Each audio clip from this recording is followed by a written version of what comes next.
여러분 반갑습니다. 오늘 여러분들과 함께 큐티를 나누게 될 이보영 선생님입니다.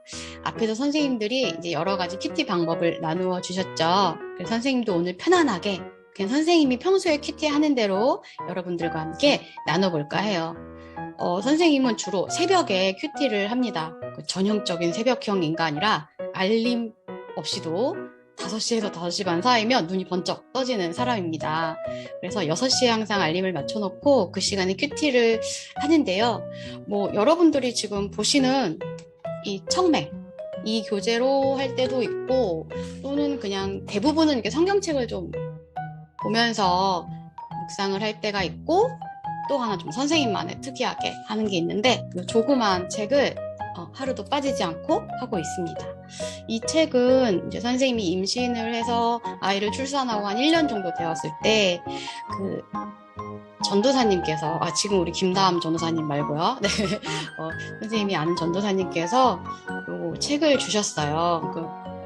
아이를 위해서 매일 묵상할 때 한번 읽어보라고 주셨는데 이렇게 넘기면 전도사님의 이제 메모가 이렇게 적혀 있습니다.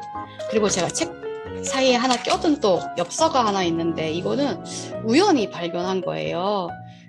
선생님이 청년부 때, 대학생 때 선생님 집에서도 구역 예배가 열릴 때가 있잖아요. 그럼 이제 선생님은 학교를 가고 없고 선생님이 이제 부모님하고 그 구역 식구분들이 오셔서 예배를 드리실 때 가끔 전도사님이 오셨어요. 그러면 그 전도사님이 항상 오시면 제 방을 슉 눌러보시고 제 책상 위에다가 이렇게 메모를 남기고 가셨거든요. 여기 뭐라고 써있나 봤더니 청년부 예배 좀 잘 지켰으면 좋겠다. 선생님이 잘 안 나왔었나 봐요. 기억은 없는데. 그리고 책상 위에 보니까 약이 많구나 이런 얘기들 항상 적어 두셨었습니다. 그래서 이런 게 좀 여러 개가 있었는데 다 없어지고 이거 하나 남아서 이 책 안에 끼워서 잘 보관하고 있습니다.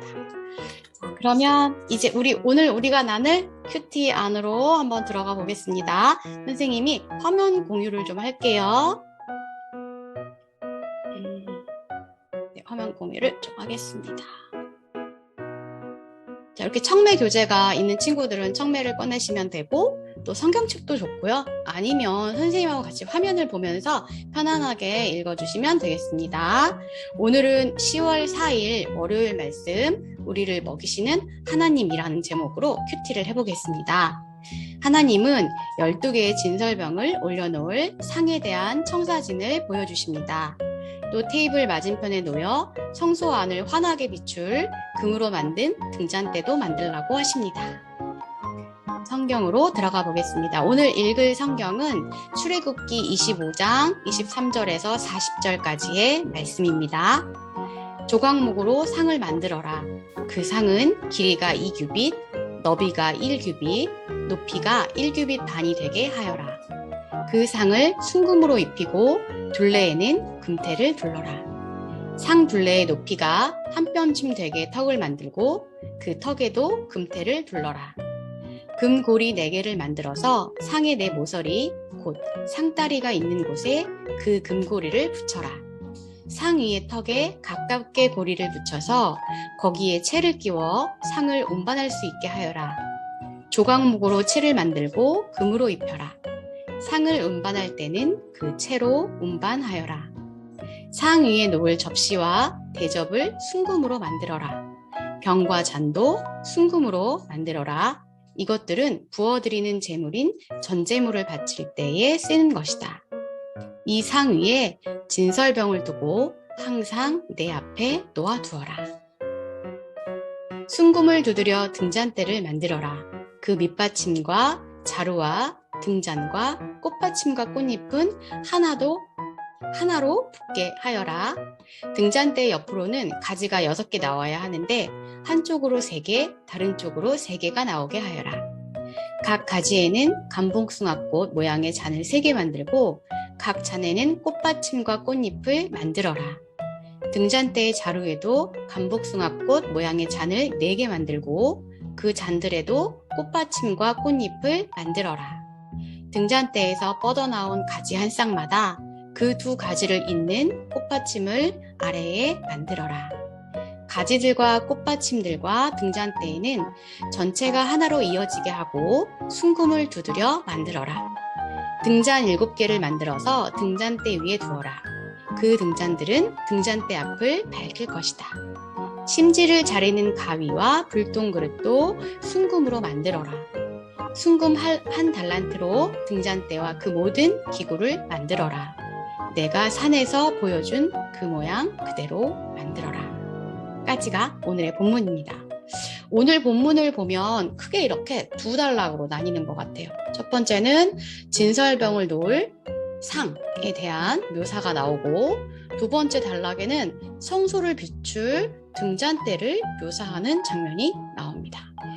우리가 오늘 읽은 출애굽기 25장 23절에서 40절까지의 말씀은 전부 다 묘사예요. 그렇죠? 그러면 성경에서 묘사된 그 등잔대와 상이 어떤 모습인지 한번 같이 보겠습니다.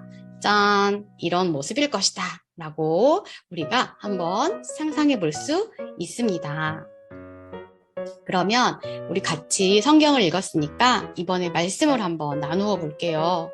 아마 우리가 읽은 성경 안에서 나온 떡은 하나님이 우리에게 주시는 일용할 양식을 뜻하실 것이고, 두 번째 단락에서 나온 등잔대의 빛은 우리를 비추는 예수 그리스도를 상징하는 것이 아닌가 합니다. 그 성소 안을 비추는 유일한 빛은 등잔대였어요. 아마 우리를 비추는 유일한 빛도 예수님일 것이라고 생각을 합니다.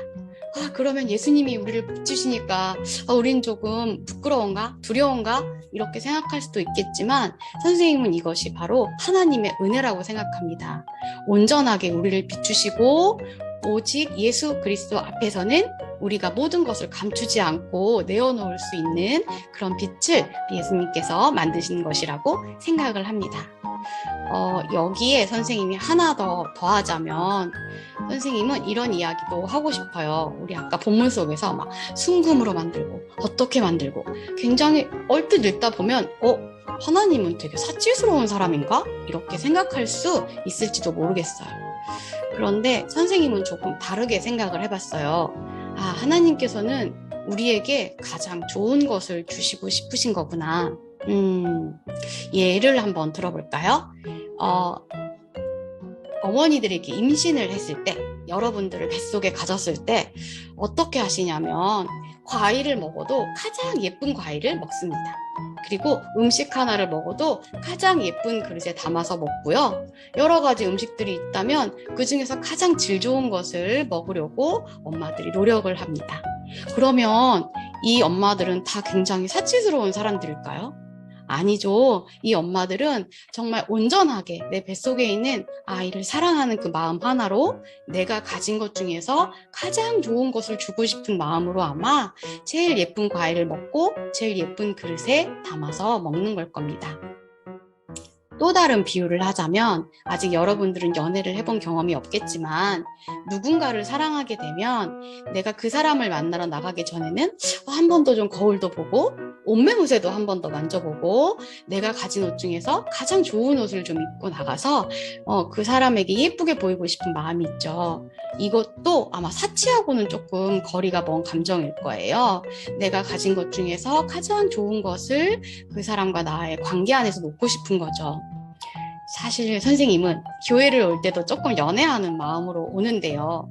하나님을 만나러 올 때 선생님이 뭐 아주 비싼 옷을 입거나 뭐 명품을 사 입거나 이런 건 아니지만, 선생님이 가진 옷 중에서 가장 예쁜 옷을 깨끗하게 세탁을 해서 다림질을 한 다음에 단정하게 입고 하나님 앞에 나오려고 노력을 합니다. 그건 아마 선생님이 하나님을 사랑하고 경외하는 그런 마음일 거예요. 자, 선생님 이야기가 조금 도움이 됐을까요? 그러면 우리 마지막으로 그림 묵상을 한번 보시겠습니다. 여러분들 큐티책하고 그림이 좀 다르죠? 큐티책하고 똑같은 그림을 못 구해서 좀 비슷한 그림을 구해봤습니다. 큐티책에는 이렇게 하나님과 예수님과 우리가 이렇게 막 어깨동무를 하고 있는 그림이 나와요. 여기도 예수님하고 우리하고 이렇게 소나트를 딱 그리는 모습이 나오죠. 아래 글귀를 보니까 모든 순간 온전하게 예수님만 신뢰하며 살기라고 되어 있습니다. 모든 순간이라면 정말 우리의 일생을 얘기할 텐데, 일생 동안 예수님만을 신뢰하고 예수님만을 사랑하려면 이런 묵상이나 성경책 읽기, 하나님께 기도하기가 어떤 이벤트나 대단한 일이 되면 안 된다고 생각해요. 그러면 우리가 매일 지속하기가 너무 힘들죠. 아주 맛있는 음식을 가끔 외식을 하면 정말 기분이 좋지만 하루에 3번 다 선생님 보고 뷔페로 먹으라고 하면 선생님도 금방 질릴 것 같아요. 그런데 집에서 먹는 집밥은 우리가 평생을 먹어도 질리지 않죠. 그것처럼 하나님과의 나와의 관계도 정말 불꽃 튀는 그런 가슴 설레는 관계도 좋지만 늘 우리가 편안하게 다가갈 수 있고 늘 함께 할 수 있고 온전하게 함께 할 수 있기 위해서는 그 평안한 관계가 유지되어야 한다고 생각합니다. 선생님이 좋아하는 찬송 1등은 여러분들이 잘 아시는 나의 사랑하는 책이라는 찬송이에요. 아시죠? 선생님이 그 노래를 왜 좋아하나 생각해봤더니 선생님이 기억하는 가장 어릴 때의 모습에서 교회에서 예배를 드리는 모습 중에 항상 그 노래가 함께 했었더라고요. 그래서 그 노래가 지금도 항상 선생님은 이렇게 맴돌아요. 그래서 뭐 낯선 곳을 운전을 하거나 아니면 좀 어두운 밤길을 걸을 때는 선생님도 모르게 막 그 노래가 이렇게 부르고 있더라고요, 제가. 그러면 마음이 좀 평안해지고 두려움이 사라지는 그런 경험들이 있습니다. 그 노래에서도 보면 막 어떤 설레는 감정을 이야기한 것이 아니라 정말 어머니의 무릎 위에 앉아서 뭐 팔베개를 하고 스르르 잠들듯이 그렇게 늘 듣는 성경을 이야기하고 있어요. 그것처럼 여러분들과 하나님의 관계도 편안하고 모든 순간 온전하게 다가갈 수 있는 그런 관계였으면 좋겠다고 생각을 합니다. 자, 이것으로 오늘 선생님의 큐티를 마쳤어요. 저 어때요? 뭐 특별한 방법이 있거나 그렇지 않죠? 큐티에는 정해진 순서도 특별한 규칙도 없습니다. 여러분들이 편안하게 큐티하시면 되고요. 큐티를 한 다음에 거기서 꼭 어떤 답을 얻거나 교훈을 얻거나 그래야 하는 것도 아니에요. 우리가 그냥 조용하게 성경을 읽고 하나님과 나와 둘만의 온전한 시간을 보내는 것, 그것으로도 큐티는 얼마든지 충분합니다. 또 큐티를 하다가 의문이 생기면 우리 김다함 전도사님 같은 사역자님들에게 질문을 할 수도 있고 또 가깝게는 선생님에게도 질문을 하시면 될 것 같아요. 언제나 여러분들이 편안하게 하나님께로 다가가는 그런 큐티를 했으면 하고 바라봅니다. 나에게 큐티란 쌩얼이다. 잡티도 좀 보이고 눈도 작아지고 쌍꺼풀도 사라진 여러분들도 하나님 앞에 나의 민낯을 온전히 드러낼 수 있는 그런 기적 같은 순간이 아마 곧 찾아올 겁니다. 그럼 우리 예배당에서 만나요. 안녕.